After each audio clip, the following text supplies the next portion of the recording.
இன்றைய நாளிலே யோவான் 10ஆம் அதிகாரம் 10ஆம் வசனத்தை வாசித்து அதிலே ஆண்டவராகிய இயேசு கிறிஸ்து சொன்ன சத்தியத்தை புரிந்து கொண்டு சொல்லித்தர எனக்கும் அந்த சத்திய வார்த்தைகளை கேட்டு புரிந்து கொண்டு கீழ்ப்படிந்து வாழ உங்களுக்கும் தூய ஆவியானவர் பரிசுத்த ஆவியானவர் உதவி செய்வாராக.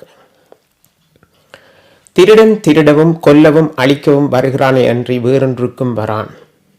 நானோ அவைகளுக்கு ஜீவன் உண்டாயிருக்கவும் அது பரிபூரணப்படவும் வந்தேன் என்று ஆண்டவராகிய இயேசு கிறிஸ்து சொல்லுகிறதை பார்க்கிறோம்.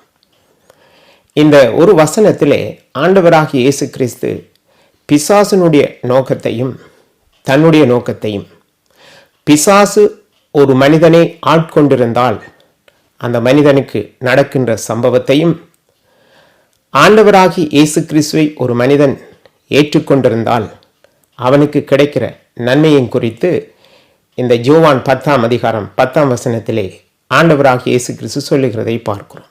திருடன் திருடவும் கொல்லவும் அழிக்கவும் வருகிறானே அன்றி வேறொன்றுக்கும் வரான் என்றார் ஆண்டவராகிய இயேசு கிறிஸ்து.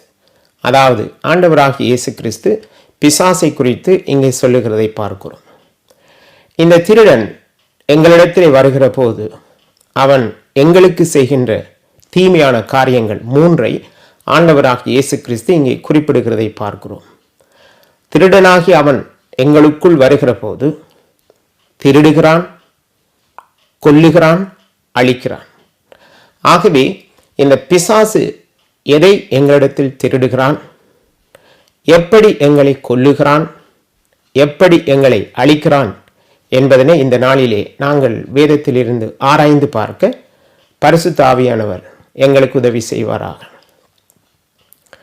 இந்த திருடன் உலக மக்களிடத்திலே